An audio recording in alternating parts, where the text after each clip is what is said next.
ይስጥልኝ እንዴት ናችሁ እንደምን ሰነበታችሁ የናብሊስን ፕሮግራም ይዘንላችሁ መተናል ናብሊስ ምን ማለት ነው የሚል ጥያቄው ተደጋጋሚ ነው የምናየው በተለይ የዩቲዩብ ቻናል ላይ ገብታችሁ አስተያየት መስጠቱላት ላይና ናብሊስ የፈውስ ድምጽ ማለት ነው የተለያዩ ማህበራዊ ጉዳዮቻችን ላይ በተለይ የሚያስቸግሩን ነገሮች አሉ እነዛን እያነሳን ሊፈውሱ ሊጠግኑ ሊያስተካክሉ ይችላሉ የምንላቸውን ሐሳቦች ወደ እናንተ ነው የምናመጣው እናንተ ደግሞ እነዛን ተጠቅማችሁ ለራሳችሁ መድኃኒት የምታዘጋጁበት ፕሮግራም ነው ማለት ነው ስለተገናኘን በጣም ደስ ብሎናል ዛሬም እንግዲህ ከሀዘን መጽናናት እንዴት ይቻላል በሚል ርዕሰ ጉዳይ መተናል መጽናናትን እያሰብን ከኛ ጋር ቆይታ እንድታደርጉ እንጋብዛለን እንዴት ናችሁ እግዚአብሔር ይመስገን ዛሬ ጭር ብሏል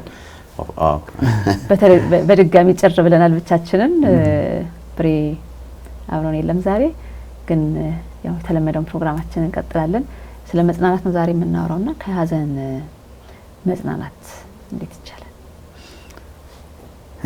መጽናናት ግድ ነው ያው መጽናናት ግድ ነው ምንም ምርጫ የለም አንዳንድ ጊዜ በህይወታችን ውስጥ የምንቆጣጠራቸው ነገሮች አሉ ማንቆጣጠራቸው ነገሮች አሉ ስለዚህ አንዱ ከማንቆጣጠራቸው ነገሮች ውስጥ አንዱ የምንወዳቸውን ሰዎች ማጣት ነው ይሄ እንግዲህ በእኛ ፍቃድ በእኛ ምርጫ የሚሆን ነገር አይደለም ስለዚህ አጠገባችን ትላንት የነበሩ ሰዎች ዛሬ ላይኖሩ ይችላሉ ዛሬ ያሉ ሰዎች ነገ አብረው ላይቀጥሉ ይችላሉ ወይም ደግሞ ያላንቀጥል እንችላለን እና ያ በሚሆንበት ጊዜ እንግዲህ ማጣትን ተከትሎ የሚፈጠር ስሜታዊ ምላሽ ነው ሀዘን ራሱ እዚህ ከሀዘን መጽናናት ስንል ለዛ ማጣት የምንሰጠውን ስሜታዊ ምላሽ ማስተካከል ህይወትን ወደፊት መቀጠል እንድንችል በሚያስችለን መንገድ ማድረግ መቻልን ነውና በዚህ በሀዘን ውስጥና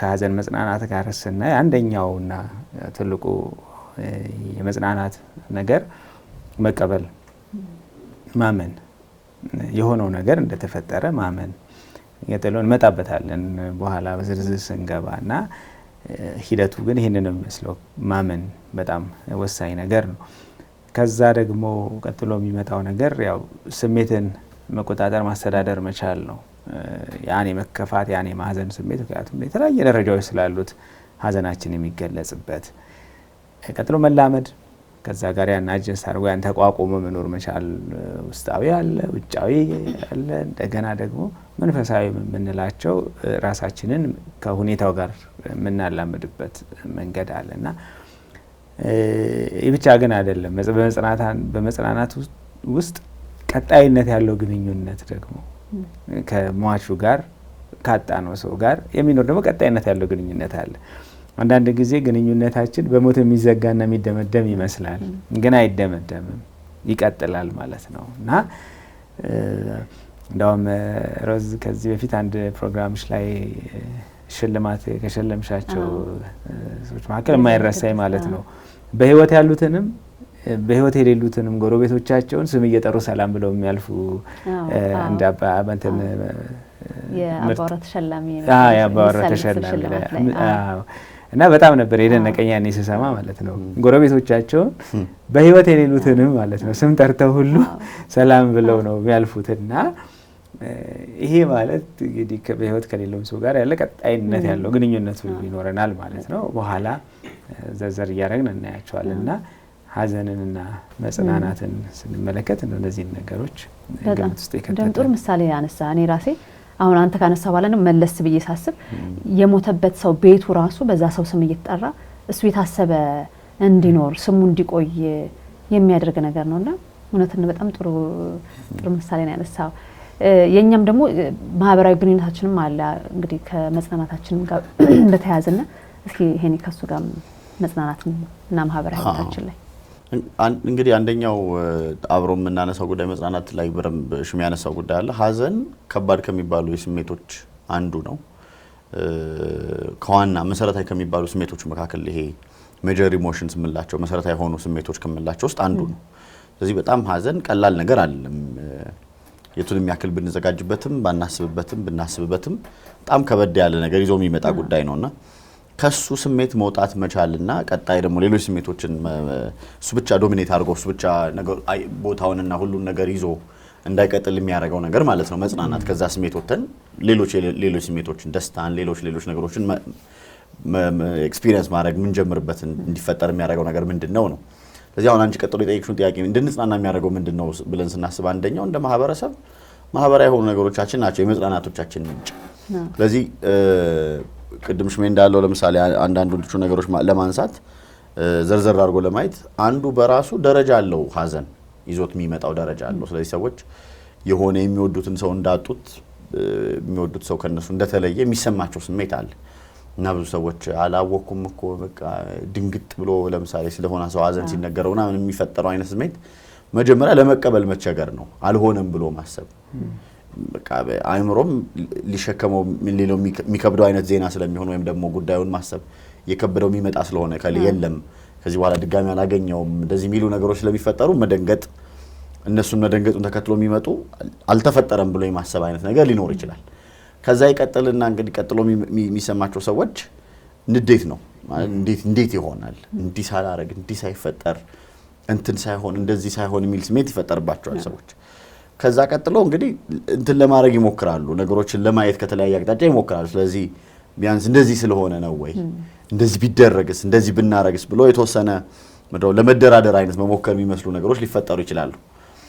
ከዛ ቀጥሎ የሚፈጠረው የመደበት አይነት ስሜት ነው።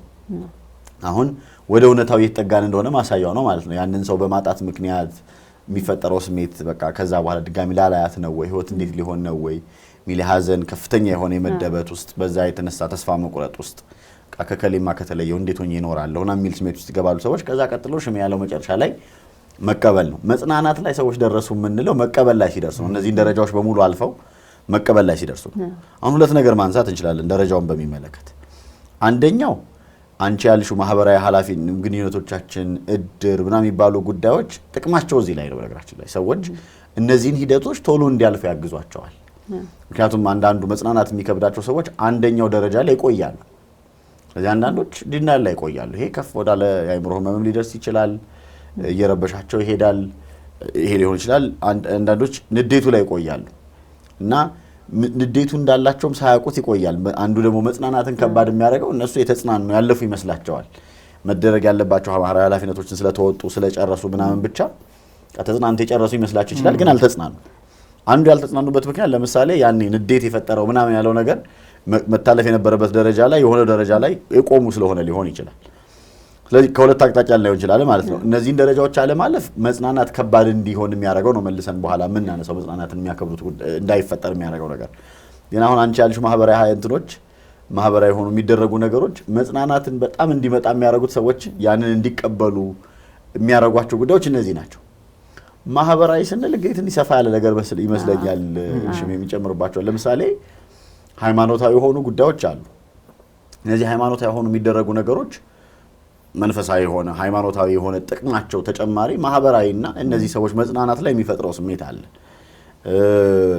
ከዛ ውጪ ደግሞ ቀላል የሚመስሉ ልማድ ስለሆኑ የምናረጋቸው አሁን ደግሞ ሲተቹ ሰማለው እንደ ስራ ፈትነት እንደ ምንድነው ሰው ስራ የለውም እንዴ 3 ቀን 4 ቀን ማታ ለቅሶ እየተመላለሰ አሁን እኮ ጊዜው በጣም ቢዚ ነው ሰው ሁሉ ሩጫ ላይ ነው ያለው እና ምን ይላሉ። ራስን እንግዲህ ከሁኔታዎች ጋር ማላመድ በጣም ጠቃሚ ነው ብዬ አስባለሁ። ግን አልገባንም እና ወይም ደግሞ እንትኑን አላየነውም ማለት ደግሞ አሁን ባለው ችግር መነጽር ብቻ ደግሞ እያየን በቃ አያስፈልግም ደግሞ ብለን ምን ተው ጉዳይ ነው ብዬ አላስብም። ምክንያቱም ዘርዘር አድርጎ ለማንሳት ሀዘኑን ተከትሎ የሚመጡ ብዙ ጉዳዮች አሉ። ስለዚህ ለምሳሌ አንደኛው ሀዘንን ተከትሎ የሚመጣው ነገር የቅርብ ሰዎች ከሩዝ ጋር ቀደም እያወራን ስለነበር ነው መልሼ የምጠይቃለሁ። ለምሳሌ አንድ ሰው ቢሞት የቅርብ ቤተሰቦቹን ምን ያስጨንቃል እያልኩ እያወራን ነበር አይደል? ስለዚህ ለምሳሌ የቅርብ ሰዎቹን የሚያስጨንቃቸው ምን ይመስልሻል? ያ ሰው የሚወዱት ሰው ቢሞት አንደኛው ስናነሳ የነበረው በቃ ከዛ በኋላ እንዴት አድርጌ ነው ህይወቴ እንዴት ነው የሚቀጥለው በሌለበት እንዴት ነው ምናምን የሚለው ስለዛ ሰው ይጨነቃሉ። ግን አይደል ከዛ የት ነው ያለው እንዴት ነው የሚሆነው የሚለውና ሃይማኖት በጣም ትልቅ ሚናና ዋጋ የሚኖረው እዚህ ላይ ነው። እንግዲህ ወደድንም ጠላንም የዛ ሰው መጨረሻ ያሳስበናል ማለት ነው። እንደው ምን ሆኖ ይሆን? አንድ ጓደኛችን ምን ያህል መሰለሽ ሰው ሲሞትና ሰው የኤችአይቪ ምርመራ ሊያደርግ ሲሄድ የሚሰሙ ስሜቶች ተመሳሳይ ናቸው ይላል። ምን ማለት ነው? እንዴት አገናኘው ስንለው ልትመረመር ስትሄድ የቆረጠ ምላጭ የሆነ ህፃን እያለ የወጋ መርፌ ሁሉ ሳይቀር ትዝ ይልሃል አለ። ሌላ ጊዜ አስታውሰው ማታውቀው ያ ነገር እንትን ሊያስይዘኝ ይሆን እንዴ ምናምን ብለን ታስብ ያደርጋል አለ። ሰውም ሲሞት እንትን ንስሐ ከፍቶ ይሆን እንዴ እንትን አድርጎ ይሆን እንዴ ያከፋት ተደርጎ ይቆጠርበት እንዴ ምናምን የሚለው ነገር ያሳስብሃል አለ። ስለዛ ሰው ሌላ ጊዜ አስባቸው ማታውቀው ጉዳዮች በሙሉ ያሳስቡሃልና የዛን ሰው መጨረሻ ማሰብ የሚባል ነገር ሰው ቋሚዎቹም ላይ ያለ ልፈልጌ ነው። ያ ማለት ሌላም ሰው ሞቱን ሲያስብ የሚያሳስበው እሱ ነው። በተቃራኒ መጽናናትን አንዱ ዋጋ ያለው ማህበራዊ ሚና ያለበት ምክንያት ለዚህ ነው። ለምሳሌ ሃይማኖታዊ የሆኑ ነገሮች ሰደቃ ማድረግ ጀነትን እንዲያገኝ ገነትን እንዲያገኝ ብሎ ሰዎች ለዛ ሰው ፍትሃት ማስደረግ እነዚህ የእውነትም ከፈጣሪ ከእግዚአብሔር የሚገኙ ነገሮች እንዳሉ ማወቅ ለቋሚው ሰው እንዲጽናና እድል ይሰጠዋል። ቢያንስ ይሄን አድርጌያለሁ በስሙ እንደዚህ አድርጌያለሁ እንትኑ ሃይማኖታዊ የሆኑ ነገሮችን ተውጥቻለሁ የሚለው እንዲጽናና ያደርገዋል። በተቃራኒው ደግሞ ስለዛ ሰው እየመጣ በየጊዜው የሚረብሸንና መጽናናት እንድናቆም ያደርግ ለነበረው ነገርም ደግሞ ምላሽ እናገኝበታለን። በቃ ይሄን አድርጌልህ የሚል ስሜት ይፈጥራልና ቀላል ይመስላሉ። በኋላ ደግሞ ሌሎቹ ማህበራዊ ጉዳዮች በደንብ ደጋግመን አነሳለን። እሺ የሚጨምረው ካለ ሰሞኑን ማህበራዊ ሚዲያ ላይ ያየሁት አንድ ቪዲዮ ነበረ። አባት ናቸው፣ ካህን ናቸው። ልጃቸው ሞቶባቸዋል። የ12 ክፍል ተማሪ ነው የሞተውና እዛ ሰዎቹን ለማስተናበት ንግግር ሲያደርጉ ምንድነው ያሉት? በልጄ ሞት የኔን ሞትም አየሁት ብለው ተናገሩ። ምንድነው እኔን ለካኔን በሞት እንደዚህ ነው ለካ ምሸኘው ይሄ ሁሉ ሰው እንደሚያቀኝ አላውቅም ነበር፣ ይሄ ሁሉ ሰው እንደሚያስበኝ አላውቅም ነበር፣ ይሄ ሁሉ ሰው አገኘ ብለው ደስ ብሏቸው ነው የተናገሩትና መጽናናትን ከሰው ራሱ ከሌላ ሰው ጋር ያለው ግንኙነት በጣም ጠቃሚ ይመስለኛልና ይሄ የሚሰጥና የሚመለስ ነገር ነው አይደለ? አሁን ለምሳሌ አንተ ሀዘን የደረሰበት ሰው ደስታ አጽናና ተመልሶ የሚመጣ ነገር አለ። የማህበራዊ ግንኙነታችን የኢንዲቪጁዋሊ ማለት ነው ግለሰቦች ያላቸው ከሌሎች ሰዎች ጋር ያላቸው ግንኙነት ለመጽናናት ምን ያህል ይረዳቸዋል የሚለው እንድታነሳልኝ ፈልጌ። በጣም ወሳኝ ነገር ነው። ማለት እንግዲህ ሀዘንን የሚያከብደውም ሀዘንን ቀለል የሚያደርገው እንግዲህ ስንል በመጽናናት ደረጃ ማለት ነው። ቶሎ መጽናናትን የሚያመጣው ወይም የሚያዘጋጁት በጣም በርካታ ነገሮች ይኖራሉ። ከነዛ መካከል አንዱ ማህበራዊ ድጋፍ ነው። ማለት ራሱ ሰፖርቱን ማግኘት አለ፣ ማህበራዊ ድጋፍ። እንደገና ደግሞ በዛ ድጋፍ ውስጥ የሚኖሩ ደግሞ እርካታ አለ። ማለት አንዳንድ ጊዜ ሊያጽናና መጥቶ ሰው ረብሾ ሁሉ ሊሄድ ይችላል። ማለት ሌላ ነገር ቆስቁሶ ሊሄድ ይችላል። በትክክል መጥቶ ደግሞ አጽናንቶ አረጋግቶ የሚሄድም አለና ያ ሶሻል ሰፖርት እና ሶሻል ሳቲስፋክሽኑ በጣም ወሳኝ ነገሮች ናቸው። ከምርም ሰዎች አይደለን እና ማጣት አሁን እኛ አባት ምን አሉ ልጃቸውን አጡ፣ ግን ደግሞ ይሄ ሁሉ ሰው አለ ይለካ ማጣቱን እየተሰማቸው ባለበት ሰዓት ደግሞ ለካ በቃ ደግሞ ብቻቸውን እንዳልሆኑ ይረዳሉ። እኔም ቅርብ ጊዜ አንድ አብሮ አደጋችን አርፋ የንብት አጋጣሚ ነበረና እዛ ላይ እንግዲህ ባለም ቅርብ ጊዜ ነው ከሸኘ ነው። እንደገና ሚስትም ተተካች፣ ልጆች አሉ እና ያኔ ከቀብሩ በኋላ ያስተምሩ የነበሩት መምህር እጅግ በጣም ነው የደነቀኝ ማለት ነው። ማለት በቃ እንግዲህ ሁለቱም ተጠራርተው ተያይዘው ሄደዋል። ሲሄዱ ግን ባዶ ነገር ትተውልን አይደለም ሄዱት። እነዚህ ልጆች ለኛ ደራ ሰጥተው ነው ሄዱት። ስለዚህ አሁን ልጆቹ የኛ ናቸው። ስለዚህ ተጋግዘን ልናሳድጋቸው ይገባል። በጣም ለቀሪዎቹ ለልጆቹም ጭምር እጅግ በጣም የሚያጽናናና የሚያረጋጋ በተጨማሪም ደግሞ ብዙ ትምህርት የሚሰጥ ነበር። እኔ በዛ ውስጥ ማለት አንዳንድ ጊዜ አሁን ወላጅ ሞትን ማሰብ ሁሉ የማይወዱ ወላጆች አሉ። በሞትስ ብለው ማሰብ የማይፈልጉና እኔ አንዳንዴ ጠይቃለሁ ዋስትና ተጽፎላቸዋል ይላል። ማለት ልክ በቃ ልጅህን መልስ ልጆችን አሳድገ ድረ ነው የምታርፈው ተብሎ ምን ጋራንቲ ወረቀት ምኞት ሊሆን ይችላል። እንደዛ ቢሆን ደስ ሊለን ይችላል እንጂ አዎና ስለዚህ የግድ ማሰብ አለብን። ላልኖር እንደምችል የሆነ ጊዜ ላይ ምድር ላይ በቃ እንዳሁን ባለው እንቅስቃሴ ላልኖር እንደምችል ማሰብ ያስፈልጋል። ለዛ ነው እንደምትኖር አስበህ ስራ፣ እንደምትሞት አስበህ ኑር የሚባለው። አንዳንዴ እንረሳዋለን፣ ሟች እንደሆን እንረሳዋለን እና እሱም አይደል አንዳንዴ አስደንጋጭ የሚያደርገው ደግሞ ከሆነው በላይ ማለት በራሱ አስደንጋጭ ነው ሞት፣ ግን ደግሞ ያልተዘጋጀንበት ደግሞ ሲሆን የበለጠ አስደንጋጭ ይሆናል። ምንም እንኳን የቱንም ያህል ብንዘጋጅ የሚለመድ ነገር ባይሆንም። ስለዚህ አጣው ስንል ደግሞ አለኝ የምንለው መኖሩን የሚያሳየን ማህበራዊ፣ ምክንያቱም ሀዘንን ተከትሎ የሚመጡ ሌሎች ብዙ ጉዳዮች እኮ አሉ። በጣም እንደው ትልቁ አሁን እየተሸረሸረብን እየመጣ ነው እንጂ በባህላችን የነበረው ነገር እኮ ሀዘናችንም የብቻችን አይደለም፣ ደስታችንም የብቻችን አይደለም።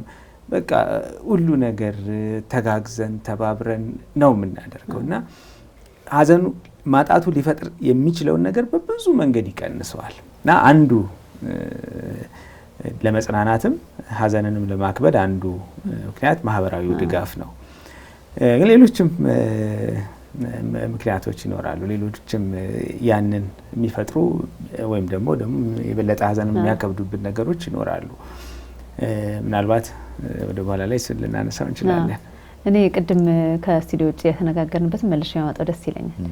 ለመጽናናት ከሚያግዙ ነገሮች መካከል ቀድሞ ያለ አስተሳሰባችን ደግሞ ዝግጁነታችን የሆነ ደረጃ ሊያግዘን ይችላል ብዬ አስባለሁና እሱ ላይ ሰው ለሞት መዘጋጀት አለበት ወይ? ለካውን ዋስትና ወረቀት ምናምን እንደተባለ እነሱም ዲና የሚያደርግ ሰው እኮ አለ። በቃ ኩስተር ብሎ እንደዛ የለም ብሎ የሚያስብ ሰው ይኖራልና ሰምሃው ስለ ሞት ማሰብ እንደዚህ አይነት ነገሮች የሚጠቅመው ነገር አይኖርም ወይ? እንትን ይመስለኛል በጣም ትሪኪ ነገር ነው ማለት ጥንቃቄ የሚፈልግ ነገር ያለው ይመስለኛል። በስነ ልቦና ሳይንስ ኤግዚስተንሻሊስቶች የሚባሉት ሰዎች ከሰዎች ጋር አንዱ የሚያነሱት ጉዳይ የሰዎች የህይወት ትርጉም መገኛው ሞት ነው ብለው ነው የሚያስቡት። ስለዚህ ለምሳሌ የህይወት ትርጉም መገኛ እንዴት ነው የሚሆነው ብለን ስናስብ ኖረን መሞት የሚባል ነገር እንዳለ ስናስብ፣ መጨረሻ እንዳለ ስናስብ አንድ፣ ሁለተኛ ሞት የሚባለው ነገር ከመምጣቱ አስቀድመን ደግሞ ብዙ መስራት እንዳለብን አስበን ስንሰራ የምናረገው ነገር በዛ ውስጥ ብዙ ውጤታማ የሆኑ ሰዎች እንዲፈጠሩ፣ ምክንያታዊ የሆኑ ሰዎች እንዲሰሩ፣ ምንድነው በቃ ከዚህ በኋላ መሞት ላይቀር ነገር ምናምን ብለው ሰዎች እንዲጀግኑ፣ ብዙ እንዲሰሩ፣ አቅማቸውን በሙሉ አሟጠው እንዲጠቀሙ እና የሚያረጋ አይነት እንትን ምንድነው መነሳሳት የሚፈጥርላቸው ሰዎች አሉ። በተቃራኒው ደግሞ ተስፋ መቁረጥ ውስጥ እንዲገቡ የሚያረጋቸው ሰዎች አሉ። እንትኑ ባላንሱ ማግኘት፣ ትክክለኛውን መጠኑን ማግኘትና በትክክለኛው መንገድ መጠቀም ነው። በሃይማኖታዊ እንትኖች በነገራችን ላይ ሰዎች ትውስታዎች አሏቸው። ሀዘን ቦታ ስንሄድ ስለ ሞተው ሰው ብቻ አይደለም አስበን የምንመጣው። ስሜቶቻችንን አይታችሁ ከሆነ ቀብረን ስንመጣ ምናምን የሆነ ዝቄ ማለት ስሜት ይሰማናል ይሄ ስሜቶቻችን ላይ። ያ የሚሆንበት ምክንያት ሌላ ሰው ላይ ልክ እንደኔ ሰው ነው ብዬ የማስበው ሰው ላይ የደረሰው ነገር እኔ ላይ ይጋባል። ያ የሚጋባው ስሜት ይዤው የምመጣው ነገር አለ። አባት ከሆነ የሞተው እና ልጆቹ ሲያለቅሱ ሳይ እኔም ስሞት ልጆቼ ልካ እንደዚህ ነው የሚሆኑት፣ እንደዚህ ግን ማድረግ አለብኝ። እዛ ቀብር ላይ ይወራል። አንተ ከሌላ ልጅ አለው እኮ አሉ፣ ያኛው እኮ ከሌላ የወለደው ነው ምናምን ተብሎ እንትኑን ስናይ እኔን የሚያሳስበኝ ጉዳይ ትዝ ይለኛል። የዛን ቀን ለካ እኔም ሳልዘጋጅበት ብሞት ለካ እንደዚህ ነው። ስለዚህ ሞት በራሱ ትርጉም ሰዎች ህይወታቸው ውስጥ ትርጉም እንዲያገኙ የሚያደርግ አይነት ነገር ይሆነዋል። አንድ ሁለተኛ ሞትን እያሰብን እንድንሰራ በሃይማኖታዊ ነገሮች የምንማራቸው እነዚህ ነገሮች ጥቅም ስላለው ጭምር ነው። ግን ደግሞ በተቃራኒው ቅድም ያልኩት ደግሞ ተስፋ መቁረጥ ውስጥ ደግሞ የሚያመጣ ነገር ምን በቃ ሞቶ የሚያልቅ ነገር ስለሆነ ይሄ ከራስ ማጥፋት ጋር አስተያይዞ ለምሳሌ ሞቼ ብገላገል ከእንዲህ አይነት ነገር ይሄ እዚህ ካለው ትግልና ምናምን መውጫ ደግሞ ሊያረጉት ይችላሉ። ስለዚህ ጥንቃቄ የሚፈልገው በዚህ ምክንያት ነው እንጂ እንዳልሽው ሞት ትልቅ ትምህርት ቤት ነው ይላሉ ሰዎች፣ የሚማሩበት ነው። በተወሰነ ጊዜ ደግሞ ህይወታቸውም ውስጥ ማሰብ የሚፈልግ ጉዳይ ነው። እኔ በግሌ ይሄ ግል አስተያየቴ ነው። የአንዳንድ ሰዎች ይበዛል ብዬ አስባለሁ። ለምሳሌ ቀድሞ ስለሚቀበርበት እንትን አዘጋጅቶ እንትን እንደዚህ ብሎ ምናምን የሚባለው ይሄ የበዛ ነው ብዬ አስባለሁ። ከዛ ግን ይልቅ ልሞት እችላለሁ በሚል አስበው መዘጋጀት። ልክ አሁን ቤተሰቦቻችን ሰው ሲታመሙ የሆነ ነገር ሲፈጠር ለማንኛውም ቤቱን አዘጋጁት እስቲ እንትን በሉ ምናምን የሚሉበት ምክንያት ዝግጅት አለው። ያ ዝግጅት ያ ሰው ላይ የሆነ ነገር ቢፈጠር እንደዚህ እንዲሆን ብሎ ማሰብ መጽናናት ላይ ዋጋ ይኖረዋል ብዬ አስባለሁ። ስለዚህ ዝግጅቶቹ መጠን ይፈልጋሉ ግን የሚለው ነገር ይመስለኛል እኔ በግሌ የማስበው። ሽሚ ያለው ላይ የዚህ ማህበራዊ ግንኙነት ላይ በሚመለከት አንድ ሀሳብ መጥቶልኝ ነበር ቅድም ሽሚ እያነሳ። የሚገርመው ነገር አንዳንዱን አውቀነው ሊሆን ይችላል፣ አንዳንዱን ሳናውቀው ሊሆን ይችላል። የመጽናኛችን ምንጭ ግን ነው ግንኙነቶቹ። የመጽናኛችን ምንጭ ያልኩት ቅድም ካነሳሁት ከደረጃዎቹ ጋር እናንሳ። ደረጃዎቹን እንድናልፋቸው የሚያግዙን ለምሳሌ እኔ ዲና ላይ ሊሆን አይችልም ምናምን እያልኩኝ ባለሁበት ሰዓት እዛ ላይ ብቻ እንዳልቀር የሚያግዙት ሳናቃቸው የሚደረጉ ነገሮች ናቸው። ስለዚህ ለምሳሌ አይ ሲቀበር አትከልክሉት አፈር ያልብስ እንደዚህ በል የሚለው በቃ እውነት ነው። እኔ የቱንም ያክል ከራሴ ጋር እየጣላሁ እየተከራከርኩም ቢሆን እውነት እንደሆነ እንዳይ ግንኙነቶቹ መሰረት አላቸው ልጅ ፈልጌ ነው እንትን ውስጥ ያለሁኝ ይሄ ባርጌኒንግ ውስጥ ያለው ለምን እንደዚህ ሆነ ግን እንደዚህ ቢሆን ነበር ምናምን ስል የሆነ ሰው መጥቶ የሆነ ነገር ሲነግረኝ ምክንያት አገኝለታለሁ ከዛ ውስጥ። ስለዚህ ደረጃዎቹን ራሱ እንድናልፍ ግንኙነቶቻችን በጣም የራሳቸው አስተዋጽኦ አላቸው ማለት ነው። እኔ መደበት ውስጥ ሆኜ በቃ እየተጨነኩ ምናምን ባለበት ሰዓት ሰው ተሰብስቦ ማታ ካርታ እየተጫወተ ራት እያበላ ምናምን እያለ ምናምን ስል ባልፈልግም ከዛ ከነበርኩበት የመደበትና የብቸኝነት ስሜት በተወሰነ መልኩ ያወጣኛል። ከዛ ደግሞ እሱ ብቻ ደግሞ ሆኖ ትቸው እንዳልቀር ደግሞ አልሰማውም እኮ ነበር እያለ ደግሞ በመሃል መጥቶ ሲያለቅስ ለቅሶ የታች ተቀልሽ ሰው እየተጫወተ ሁለተኛው ቀን ሶስተኛው ቀን ላይ ሞቅ ብሎ የተጫወተ ሀዘንተኛውም ቁጭ ብሎ በቃ ያወሩ የቢሮ ሰዎች መጥተው የተሳሳቁ ጓደኞች አግኝቶ ያወራ ምናምን የሆነ የሚያለቅሰው ይመጣል። አልሰማውም እኮ ወንድሜን እያለ የሚያለቅሰው እንደዚህ ያለ ጸጥ ይላል ድባቡ። ጸጥ ብሎ ተቀምጦ የነበረው ሰውዬ ማልቀሻ ጊዜ ያገኛል። ደና ካንቺ ጋር ያወራ እየተጫወተ የሳቀ የነበረው ሀዘንተኛው ሰው ተጽናንቷል ያልከው ሰውዬ ያለቅሳል። መጽናናት ይሄ ነው። ትተሽው ረስተሽው የምታዩ ጉዳይ አይደለም። እነዚህ ሰዎች ከሄዱ በኋላ ትዝ ይልሽ የነበረው ነገር ሰዎችም ባሉበት ሁለቱንም ደስታውንም ሀዘኑንም የሚያስታውስ ሰው አለሽ። ግንኙነቶቹ በጣም አስፈላጊ ናቸው። እዛ ያንን ሰው አስቤ ያዘም ያለቀሱ ደግሞ ትንሽ ቆያ በቃ እስቲ ረፍ ባልና ያ ሰው ደግሞ ይቀጥላል ጨዋታው። ስሜቶቹን የስሜት መለዋወጦቹን በቅጽበት ውስጥ እንዳገኛቸው አድርጎኝ የነዚያ የስሜት መለዋወጥ ስሜቶቹ እንዲወጡ አድርጎ ደና ወደ መሆን የሚመልሰኝ ይሄ ነው። ግንኙነቶቻችን በጣም ትልቅ ዋጋ ያላቸው በዚህ ምክንያት ነው። ስለዚህ እንድቀበለው ያደርገኛል፣ እንደዚህ ያደርጉናል። ግንኙነቶቹን መሰረታዊ ናቸው የሚለው እንደው የተወሰነ ነገር ለመጨመር። በጣም ጥሩ። ተመልካቾቻችን እንግዲህ ዛሬ የምትከታተሉት መጽናናትን በተመለከተ ያዘጋጀነው ነው። እንግዲህ በተለያየ አጋጣሚ ወዳጆቻችሁን፣ ቤተሰቦቻችሁን፣ ዘመዶቻችሁን ያጣችሁ ትኖራላችሁ። መጽናናትን እንድታገኙ እንመኝላችኋለን። ከዚህም ፕሮግራም ጥሩ ነገር ታገኛላችሁ ብለን እናስባለን።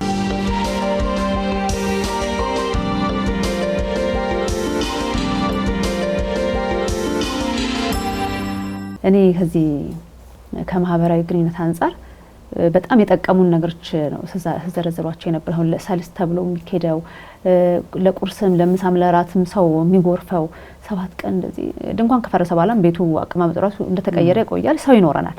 አሁን እነዛን ነገሮች በተወሰነ መልኩ እያጣናቸው ማጣትን ደግሞ በሁለት መንገድ አንድም እያጣን አንድም ደግሞ ቅርጻቸውን እየቀየሩ መጥተዋልና ለመጽናናታችን ምን አይነት እንትን አላቸው አስተዋጽኦ አላቸው? እዚህ ላይ ይሄን ደግሞ ብናነሳው ደስ ይለኛል። ጥሩ ጎን አለው ወይስ እንዴት ነው? አሁን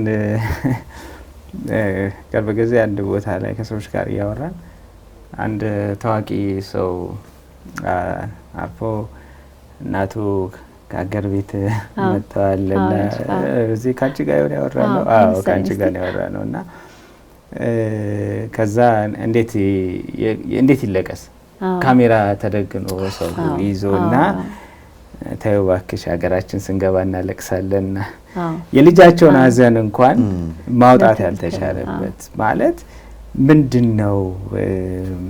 እንግዲህ በነጻነት የተሰማን ስሜት አውጥተህና እዛ መሀል ላይ እና አሁን አንዳንዶቹም ደግሞ በጣም ትልቅ ድግስም ሆኗል። በጣም ሰዋዊ የሆነውን የእርስ በርስ ሶሻል ኔትወርኩን የሆኑ ተቋማት እየተኩት መጥተዋል። ራሱን የቻለ ጠቀሜታ ሊኖረው ይችላል። ድካምን በመቀነስ ረገድ በምን ደረጃ እና ሌሎች ሰዎች ላይ የሚፈጠር ጫናን በማቅለል በምናምን ግን ቀደም ያላቸውን ማህበራዊ ተጽዕኖውን ግን ማህበራዊ በጎ ተጽዕኖውን እያጠፋብን እያሳጣን ነው የሚመጣው። ለሰው ልጅ ሰው በጣም ወሳኝ ነገር ነው። በኮሙኒኬሽን ሳይንስ ምን እንደሚባለው ብቻችንን ሰው መሆን አንችልም እና እርስ በርስ ደግሞ በደንብ አብረን እንድንሆን ተደርገን የተገመድ ነው። ስለዚህ በቃ የሰው መኖር በራሱ ትልቅ ማጽናኛ ነው እና ያንን ግን እያሳጣን ይሄዳል። ስነ ስርዓቱ ያምራል፣ የሚቀርበው ነገር የጣፈጠ ሊሆን ይችላል፣ ብዙ ድካም ቀንሷል፣ ግን መጨረሻ ሰው ግን የለም። እና ያ ነገር በጣም መልክ እየቀየረ ሲመጣ አየዋለሁ። ቅድም ሄኒ ያነሳቸውን ስሜቶቻችንን በደንብ አጠገባችን ደግሞ አይዞ በሚል ሰው መሀል ደስታም ሀዘንም እየተፈራረቀ በቃ ስሜታችንን እያወጣ ነው እንሄዳለን። ወለም ሲግመንድ ፍሮይድ እንደሚለው ያልተገለጠ ስሜት በቁሙ የተቀበረ ነው፣ የሞተ ስሜት አይደለም። እዚህ ቀን ጠብቆ ሲገልጥ እጅግ በጣም አስቀያሚ በሆነ መንገድ ነው ራሱን የሚገልጸው። የሀዘን ስሜት መውጣት አለበት። በቃ ማልቀስ በቃ ማልቀስም ከሆነ ማለት በቃ መውጣት አለበት። ማለዛ ተው እያልን ስናፍነው ይታፈንና የሆነ ሰዓት ላይ ሰው ሁሉ ጭር ሲል ምናምን ሲል አንዳንዶች ማልቀስ ሁሉ ይከብዳቸዋል። አዝኖ ማልቀስ መቻል በጣም ጀግንነት ነው፣ መታደልም ነው። አመት ለ2 አመት ማልቀስ አቅቷቸው ሀዘናቸውን እንደያዙ በጣም በከባድ የሆነ ድባቴ ስሜት ውስጥ ምናምን መጥተው ስነ ልቦና ሕክምና የሚፈልጉ ሁሉ ሰዎች እዛ ደረጃ የሚደርሱ ሰዎች ይኖራሉ። በጣም መሰረታዊ ነገር ነውና እነዛን ነገሮች ወደ ቦታቸው መመለስ፣ ችግር ካለ ችግሮቹን አስተካክለን እናርመን፣ ግን ቅርጻቸውን ጠብቀው እንዲቆዩ ማድረግ በጣም ወሳኝ ነገር ነው። በጣም እና እውነት ነው። አሁን መሳሳቱ ያሰጋል። ማሳሳቱም ቅርጹን መቀየሩ እኔ ሁሉ ጊዜ ድሮ የነበርኩበት ሰፈር በጣም ብዙ ሰው የሚኖርበት ግቢ ውስጥ ነበርና አንድ ሰው ሞተ ሲባል ለቅሶ ሲሰማ ሰው ሁሉ ነው ግር ብሎ ወደ ቤት የሚመጣውና ያንተን ሸክም በሙሉ ነው የሚወስደው። አሁን በገንዘብ እንትን እናረጋቸዋለን የምንላቸው ነገሮች በሙሉ ያ ሰውና ቅልል ብሎት ነው ያ ሀዘንተኛ ሀዘኑ ላይ ብቻ ነው ፎከስ የሚያደርገው። የለም በቃ ሰዎች አሉኝ። አሁን ቅድም ሰው ከሰው ጋር የምታሳልፈውን ነገር ሰው አለኝ ብሎ ነው የሚያስበው። አሁን ግን እነዚህን ነገሮች ቤት እንኳን የሚመጣ የለም ቤት ነፃ ሆኖ እንኳን ቤትን የሚያንጎዳጉድለት ሰው እንኳን ማግኘት ብርቅ የሚሆንበት ሁኔታ ላይ እየመጣን መሰለኝ። ሽሜ ያነሳው ያሰብከው የነበረው ከምን አንፃር ነው? በተመልካቾችን በደንብ እንዲያውት 1-2 ነገሮች ማነጻጸር አይጀም እንትን ማድረግ ፈልጋለሁ። ምንድነው መሰለሽ ፕሮሎንግድ ግሪፍ የሚባል ይሄ የሚወዱትን ሰው ካጡ በኋላ ተከትሎ የሚመጣ ረዘም ያለ ሀዘን፣ ከዛ ቀስ ያለ ወደ መደበት፣ ወደ ፍርሃት፣ ወደ ምናምን ስለ ልቦና ጫና ይደርስና እሱን ለማከሚያ የዓለም የጤና ድርጅትም የሚቀበለው እዚህ ምኛም ሀገር በጣም ውጤታማነቱ የተረጋገጠ ኢንተርፐርሰናል ሳይኮቴራፒ የሚባል የማከሚያ ዘዴ ስለ ልቦና ሕክምና ዘዴ አለ እና እሱም በሚመለከት ስናየው ዘዴው የሚዘረዝራቸው ጉዳዮች አብዛኛዎቹ እኛ ጋር ሳናቃቸው ሕክምና ስነ ልቦና እንትን ምናምን ተብሎ ሳይታወቁ በእለት ተለት የሀዘን ሁኔታዎቻችን ውስጥ ነበሩ እናገኛቸዋለን። እና በጣም እደነቅበታለሁ ሁሉ ጊዜ ሳስብ እሱ። ለምሳሌ አንደኛው ምን ጠይቀው ብሎ መሰለሽ ከዛ ከሞተው ሰው ጋር የነበራቸው ግንኙነት ምንድን ነበር? ስሜቶቻቸው ምን ይመስላሉ? አስታመዋል ወይ? ማድረግ የሚጠበቅባቸውን ያደረጉ አይነት ስሜት ይሰማቸዋል ወይ? የሚቆጫቸው የሚጸጽታቸው ነገር አለ ወይ የሚለውን ነገር እንዲጠይቅ ነው አንዱ የስነ ልቦና ባለሙያ የሚጠየቀው በዚህ ሕክምና ሂደት ውስጥ። የሚገርመው በተውቁ ሰዎች ጋር ይሄን ነው የምናደርገው። ምን ሆነው ሞቱ? ታመው ነበር እንዴ? ደህና ነበሩ ትላንትና ሆስፒታል ስንት ቀን ቆዩ ይላል የመጣው ሰው በሙሉ። አሁን ብዙ ሰው የሚያሰለች ይመስለዋል ይሄ ጥያቄ። አይደለም፣ ሕክምና ነው። ወደ መቀበልም እንዲያመጣ የሚያደርገው ይሄ ነው በነገራችን ላይ። አዎ ታሞ 3 ቀን እንደዚህ አድርገ ነው ቆየ እኮ ያኔ እኮ ሲወድቅ እንደዚህ ብሎ ወይም ደግሞ ኧረ አልታመመም ድንገት እኮ ነው ምናምን ብሎ ሰው ያንን ስሜቱን እንዲያወጣ ማገዝ ሕክምና ነው። አላወቅነውም እንጂ። ከዛ ደግሞ ሌላው አብሮ የምናስበው ሚኒንግፉል ዩዝ ኦፍ ታይም ነው። ምን ማለት መሰለሽ ከዛ በኋላ ሰዎች ይሄ ጤናማ በሆነ መንገድ ወደ መጽናናት የሚያመጧቸው ነገሮች እያደረጉ ነው ወይ ወይስ እዛ ሀዘን ውስጥ ሜቶች ብቻ ራሳቸውን ለይተው ነበር ነው? የተራዘመ ሀዘን ሰዎች የሚኖራቸው በዚህ ምክንያት ነው። ስለዚህ አሁን ይሄ ማታ ሃይማኖታዊ የሆኑት ነገሮች ዋጋ አላቸው። ሃይማኖታዊ ከሆነ ከእግዚአብሔርና ከፈጣሪ ይገኛል ብለው ከሚያስቡት ተጨማሪ አላረኩለትም የሚለውን የጸጸት ስሜት የሚያጠፋ ነው። 12ቱን 3ቱን አስቦ እንደዚህ ማድረግ ለደሃ መርዳት እንደዚህ ማድረግ የሚለው ከፈጣሪ የሚገኘው ከእግዚአብሔር የሚገኘው ነገር እንዳለ ሆኖ ለቋሚው ሰው የሚሰጠው የስነ ልቦና መረጋጋት አለ። ያንን ሰው አስቤ እንዲህ አረኩለት፣ ቀብሩ እንዲያምርለት አረኩለት፣ እንትኑ እንደዚህ እንዲያረኩለት አለ የሚለው ያንን የጸጸት የምናምን ስሜት የሚቀንስ ነው በጣም በብዙ መንገድ። ከዛ ደግሞ ቅድም ሽሜ እንዳለው ብቻሽን ነው የምትሆኚው። አሁን ያም ወደውን ሰው የኔ የምለውን ሰው አጣሁኝ ባልሽበት ሰዓት ሌላ እኔን የሚል ሰው አለ። እኔ ለቅሷችን ሁሉ ይገርመኛል። እኔ የኔ የምለው ሰው ለኔ አባቴ፣ እናቴ፣ ወንድሜ የምለው ሰው ሞቶ እኔ ነኝ አይደል ወንድሜ የምለው የደም መገናኘት ስላለን ስለማቀው ዋጋውን ስለማቅ ነው። ሌላ ሰው ወንድሜን እያለ ሲያለቅስ የዚህ ሰው የወንድምነት ለካ ለኔ ብቻ አይደለም ለካ ወንድምነቱ የሚገባቸው ሌሎች ሰዎች አሉ የሚለው ስሜት ለኔ የሚፈጥረው የስነ ልቦና መረጋጋትና መጽናናት አለ።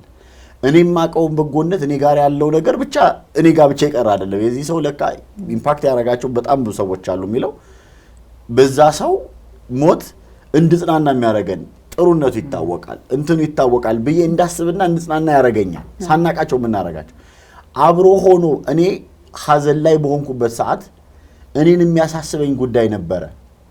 የሚያሳስበን ማህበራዊ የሆነ ነገር ለቅሶኛው በትክክል ይሸኝ ሆኖ ወይ እንትኑ ይደረግ ሆኖ የሚል ያሳስበኛል።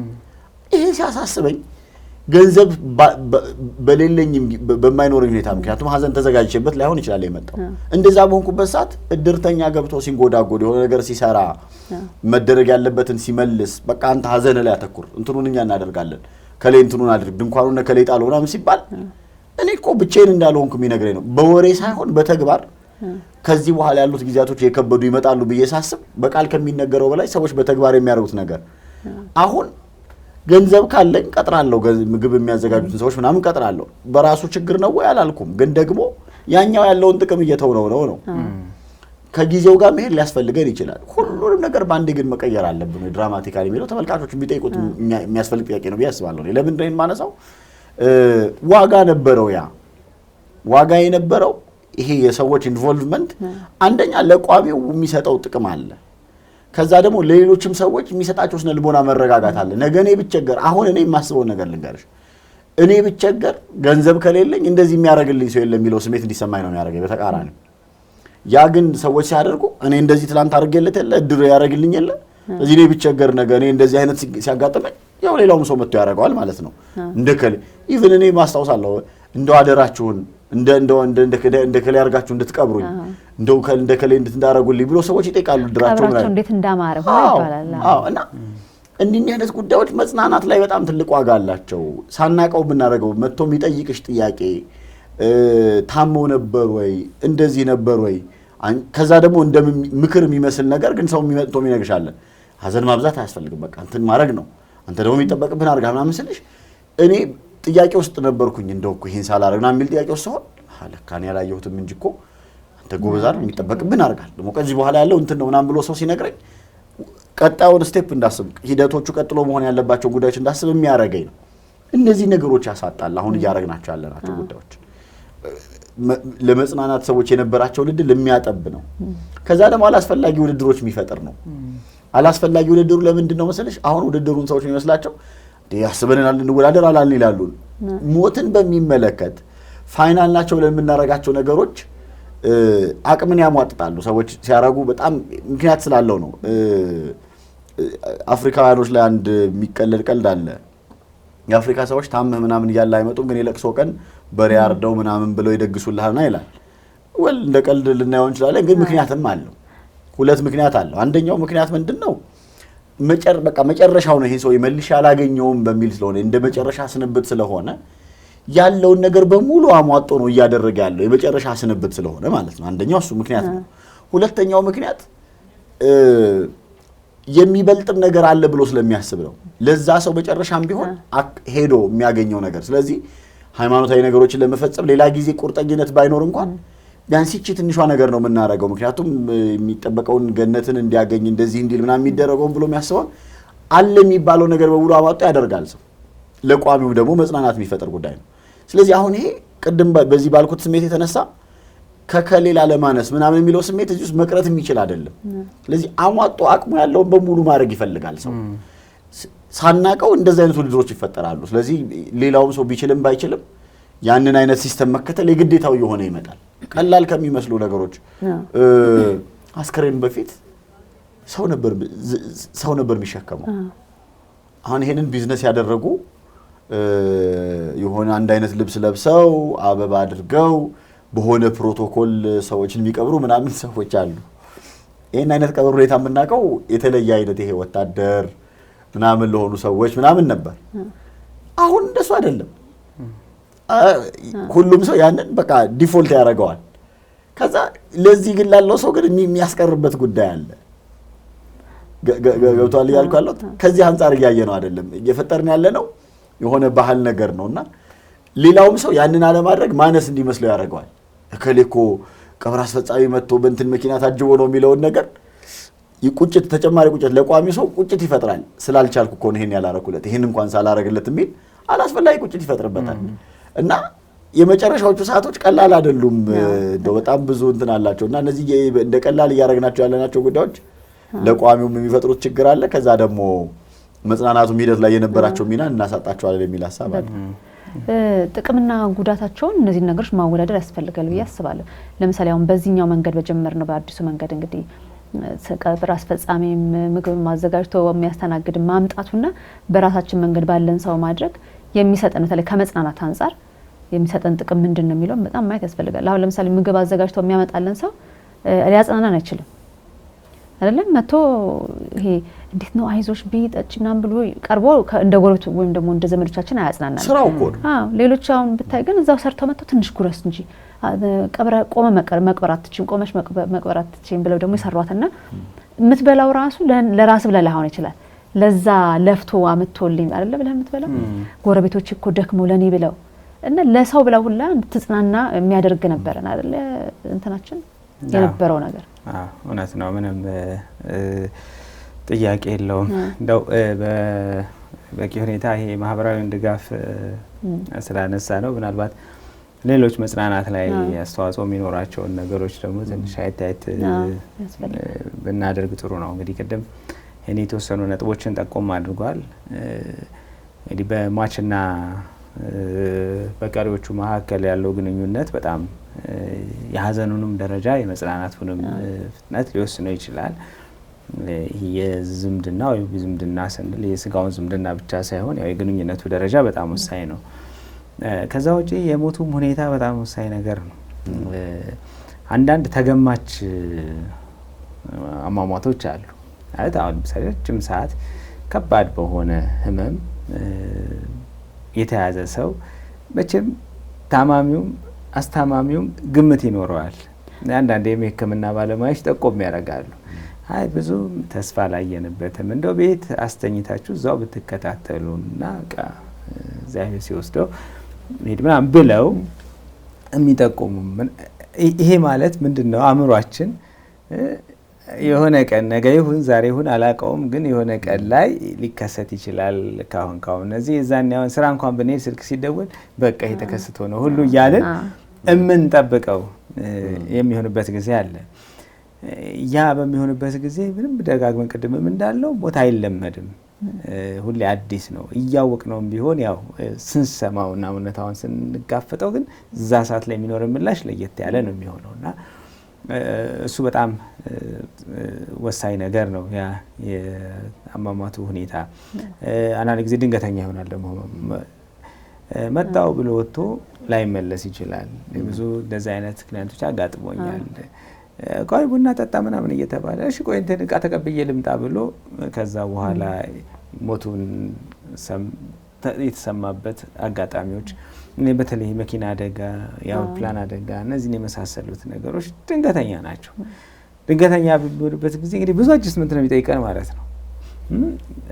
ሌላ ሀሳብ ነው የነበረን ተገናኝተን መጥቶ እቀበላለሁ ብዬ አበባ እያዘጋጀው ሞቱ ሲሆን የሚመጣው ኢቨን አሟሟቱ የማይታወቅ ደግሞ አንዳንድ ሰዎች እኔ እኮ ሞቱ አይደለም ማን ነው እንደው የልጄን ገዳይ የባሌን ገዳይ የእናቴን ገዳይ አውቄ ምናምን የሚል ደግሞ እዛ ውስጥ የሚነሳ ደግሞ ጥያቄ አለ። ምን ሆኖ ነው በቃ ምን ሆና ምን አጋጥሟት? አንዳንድ ጊዜ መቀበር ማንችላቸው ደግሞ ሰዎች ይኖራሉ ማለት ተለያየ ምክንያት ተለያየ ቦታ ላይ። ስለዚህ መርዶ ይሆናል የሚመጣው ማለት ነው።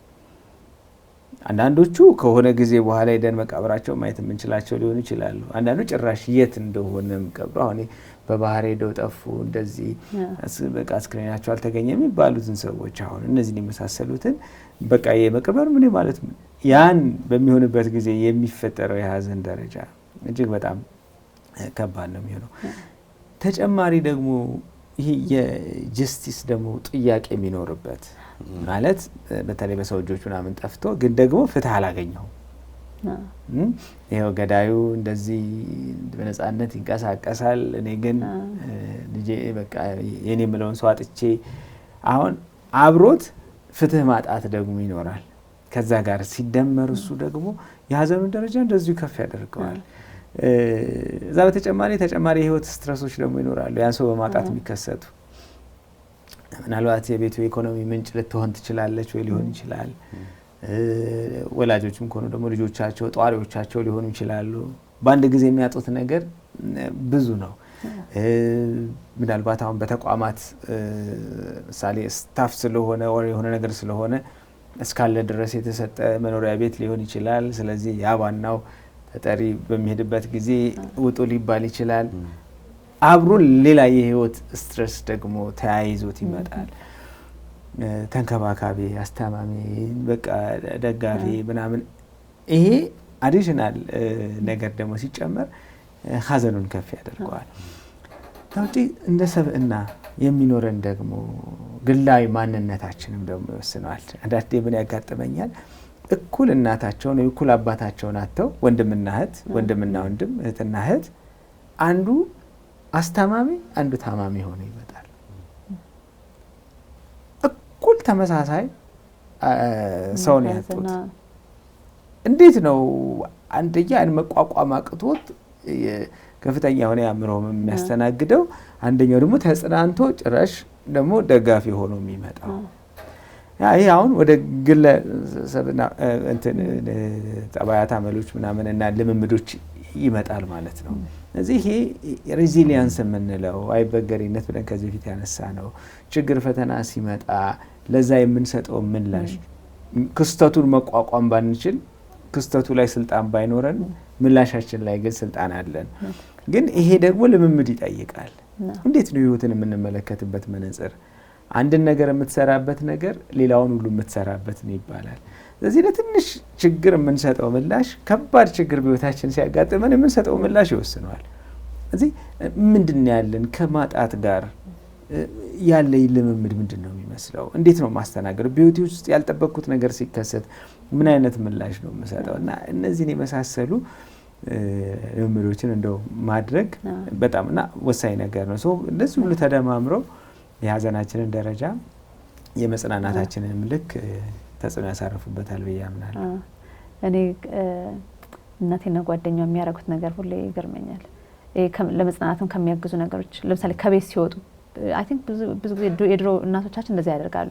የሚጽፏቸው ነገሮች አሉ ብሞት ብለው የሚጽፏቸው እና ሌላም ሰው ራሱ እንዲዘጋጅ የሚያደርጉት ያው እኔ ከእንደዚህ ካልተመለስኩ ይሄ እንደዚህ አድርጉ እና ሳትወድ በግድ ራሱ አይምርቦህ ቀድሞ እንዲያስብ እንዲዘጋጅ የሚያደርጉባቸው ነበር።